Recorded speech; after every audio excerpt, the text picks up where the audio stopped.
እኔ አገር ቤት ቅርስ ምንም የለኝም ብታይ፣ ምንም አሁን ላይ እድሉ ኖሯችሁ መዳም ቤት ከሆናችሁ ይሄንን ስህተት በጭራሽ እንዳትሰሩት። ሁል ጊዜም ይጸጽታችኋል፣ ሁል ጊዜም ይቆጫችኋል። እስፔሻሊ መዳም ቤት 5 እና 6 ዓመት ባስቆጠራችሁ ቁጥር እየተብሰለሰላችሁ እንቅልፍ እያጣችሁ ነው የምትመጡት ማለት ነው። በእህታችሁ ላይ የደረሰው በእናንተ ላይ እንዳይደርስ ነግራችኋለሁ። በጣም ተጠንቀቁ።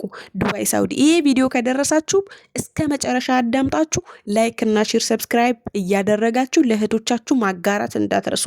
ለምን የዛሬ 5 እና 6 ዓመት ከኢትዮጵያ የመጡ ልጆች ልክ አሁንም ድረስ ኢትዮጵያ ያለው ሁኔታ የዛሬ 6 ዓመት እንዳለ ይመስላቸዋል ማለት ነው።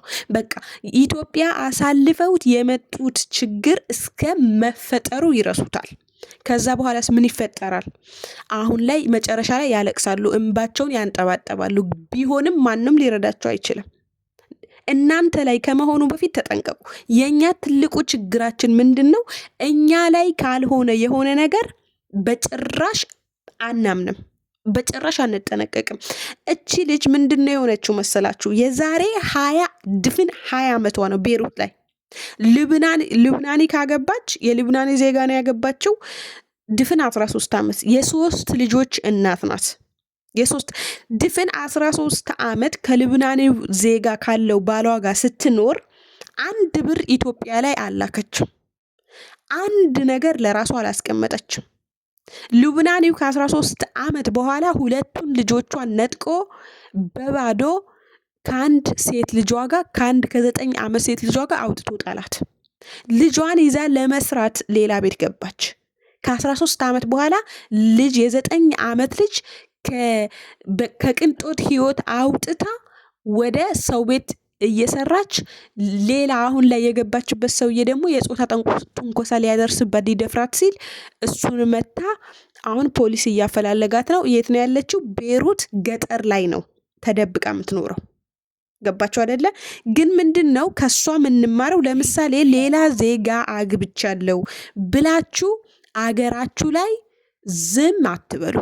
የሆነ ብር በተሰጠሽ ቁጥር፣ የሆነ የአስቤዛ ገንዘብ በተሰጠሽ፣ የልጆች ወጪ በተሰጣችሁ ቁጥር ሌላ ዜጋ አግብታችሁ የምትኖሩ እህቶቼ ኢትዮጵያ ላይ የሆነ ነገር ሊኖራችሁ ይገባል። ለምሳሌ ከልብናኔ ጋር እየኖረች ቢያንስ በቀን 50 ብር፣ 100 ብር፣ 20 ብር፣ 30 ብር እያጠራቀማችሁ አካውንታችሁ ላይ ጠብ ማድረግ አለባችሁ። ሲጠራቀም ጠርቀም ብሎ የሆነ ነገር ያደርጋል። ዛሬ ከነ ልጇ ሲጥላት ኢትዮጵያ ላይ የሆነ ቅርስ አድርጋ ቢሆን ኖሮ ቀጥታ አገሯ ትገባ ነበር። አሁን ሰው ሀገር ላይ እየተንከራተተች ነው። እርዱኝ ባካችሁ። ማንም አይረዳትም። እቺ ልጅ አሁን አንድ ልጇ እንኳን እናትነት በጣም ከባድ ነው። አንድ ልጇ እንኳን ይዛ ኢትዮጵያ ብትገባ ማንም አይቀበላትም። እንዴት እንደተበሳቆለች እያያችሁ ነው። ማነው 20 ዓመት ሙሉ ስትረዳቸው የኖረች ሴትዮ ዛሬ ራሷ ተረጂ ሆና ቤተሰብ ጋር ስትገባ ማንም ይቀበላት? ወላሂ ይረግጧታል። ቤተሰቦቿ ራሷ አይቀበሏትም። እንኳን ልጅ ይዛ ከተደላደለ ህይወት ወጥታ ልጅ ይዛ ተመልሳ ሀገር ቤት ልትገባ ይቅርና በጣም ከባድ ነው። አንድ ነፍሳችሁ እንኳን ይዛችሁ ቤተሰብ ጋር መኖር አትችሉም። በአሁኑ ሰዓት አይፈረድባቸውም። እነሱ ማለት ነው ከእናንተ እነሱ ስራቸውን እርግፍ አድርገው ትተው ከእናንተ ነው የሚጠብቁት የነበረው። እናንተ ደግሞ ሄዳችሁ እነሱ ላይ ስትጨመሩ አይወዷችሁም። ቤተሰብ እህቶቼ፣ መቼ ነው እናንተ የምትሰነጥሉት? ሰንጥሉ። አሁንም ድረስ ያልሰነጠላችሁ እህቶች ያላችሁ፣ ሁሌም እንደ አዲስ በየወሩ ደሞዛችሁ ወደ ኢትዮጵያ የምትልኩ፣ ሁል ጊዜ እናንተ ተኝታችሁ በተነሳችሁ ቁጥር ችግራችሁን ያሳለፋችሁትን መዳም ቤት 24 ሰዓት ነአም ስትሉትን ወሩ ሲመጣ 4 ነጥብ ትረሱትና የወሩን ደሞዛችሁ አምጠልጥላችሁ ወደ ኢትዮጵያ ትልካላችሁ። ገባችሁ አይደለ? እንደዚህ አይነት ስህተት እንዳትሰሩ። እኔ ቤተሰቦቻችሁ አትርዱ፣ ለቤተሰቦቻችሁ አትስጡ አይደለም፣ ሰውም አትርዱ አይደለም። ግን መጀመሪያ ራሳችንን ነፃ አውጥተን ነው ሰው መርዳት ያለብን። መጀመሪያ እኛ ማነን? እኛ እኮ ገረድ እየተባለን የምንኖር ሰዎች ነን። መዳሜ ምን አለችኝ በቅርቡ? አንቺ ብቻ አይደለሽም እኮ ሰራተኛ አለ አለችኝ። እኔም አልቆጨኝም። ምክንያቱም ሰራተኝነቴ ጠንቅቄ አውቀዋለሁ፣ አልረሳሁትም። አንዳንዶቻችሁ ግን መዳም ቤት ውስጥ 5 ዓመት ስትቀመጡ ሰራተኝነታችሁ የረሳችሁ፣ ምትጣሉ የማይመስላችሁ፣ መዳም ከቤቷ አውጥታ እማትጥላችሁ የሚመስላችሁ በርካታ እህቶች አላችሁ። አገር ቤት ላይ ቤት ስሩ። ቤት መግዛት ካልቻላችሁ ቦታ ገዝታችሁ አስቀምጡ። ቦታ መግዛት ካልቻላችሁ ወርቅ እየገዛችሁ ልበሱት። ወርቅ አሁን ላይ ዱባይ ላይ 505 ብር ነው 1 ግራም ወርቅ። ትላንትና የዛሬ ዓመት የዛሬ 2 ዓመት 120 ብር 130 ብር ነበር፣ 300 ብር ነበር በቅርቡ። አሁን ግን 505 ብር ገብቷል። ወርቅ ለብሱ። በወር ደሞዛችሁ 1500 ከሆነ 3 ግራም ወይም የ2 ወር የ3 ወር አጠራቅማችሁ የአንገታችሁ፣ የጆሮአችሁ፣ የጣታችሁ ግዙ። አጊጡበት። ነገ ኢትዮጵያ ስትሄዱ ሲደክማችሁ ሽጣችሁ የሆነ ቢዝነስ ነገር ትከፍቱበታላችሁ። አይታወቅም።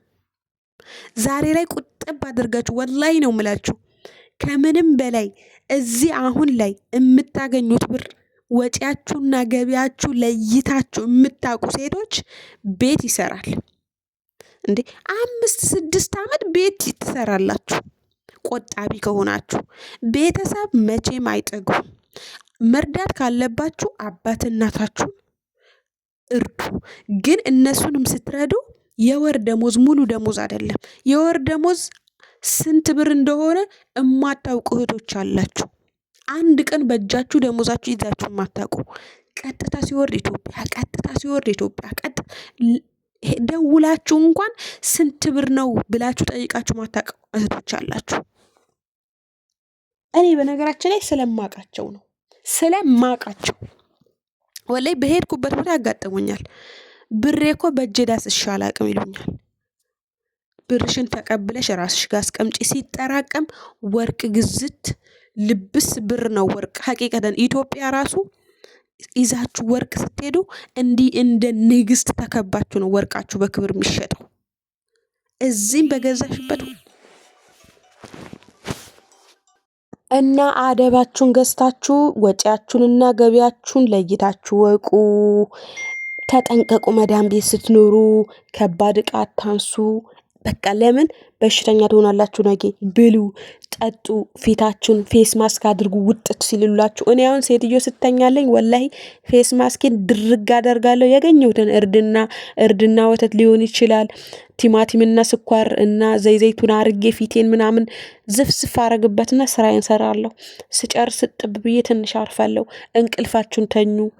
ከማይሆን ሰው ጋር እያላችሁ አትደሩ። እናንተ ለራሳችሁ ዋጋ ከሰጣችሁ ለራሱ